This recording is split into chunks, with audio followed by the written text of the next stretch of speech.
My parents have been fostering since I was 6, and his parents fostered as well, so it's kind of just something that we've grown up in and have just continued to do. Well, I've been a foster parent for 18 and a half years, and for me it was my brother and his girlfriend's children, two youngest children, were in and out of care, so I had told them I would take them. And I raised them for 18 years. Then they had a brother that was born, and he was 4 days old, and he came to me. You know, we have the space and the skill set, I guess. We're both social workers by profession. We have the means. We have the means. We have extra love to share. Yeah. Growing up, I was in foster care since I was about 9 years old. My mother had significant traumas in her life that she couldn't overcome. Really breaking that cycle of disadvantage has been really important to me. And luckily, I was placed in a foster home that was really supportive, very loving.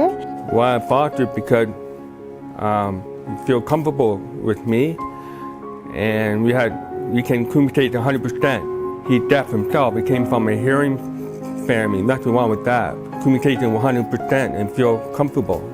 Every child needs that sense of belonging, and if you could provide that sense of belonging for children, that's huge, because you're not just making a difference in that child's life, but that grandchildren's life, and goes on, because we got to break that cycle.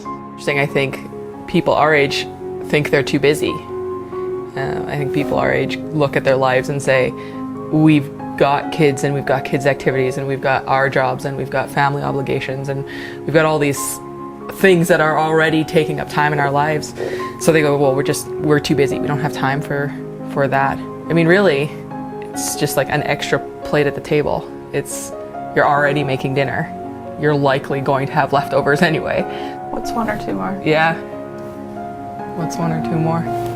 When you go to the schools and the teachers tell you like they see a complete difference and their grades have gone up and they just change, and they're happier to be at school, and reassures you that you are actually doing something. just to see a smile on a kid's face from being upset and sad all the time to being happy really makes you feel accomplished.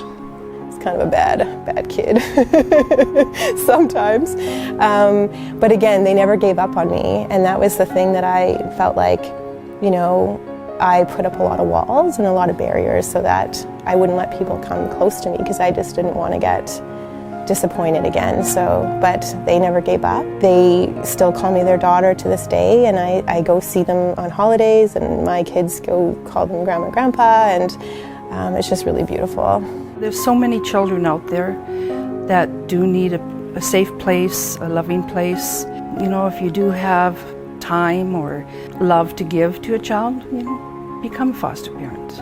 It takes a whole community to raise a child, and my community showed me that. I didn't just live with one home.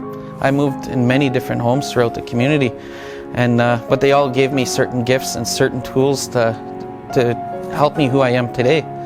We didn't have just one set of parents. It was the whole community that raised a child.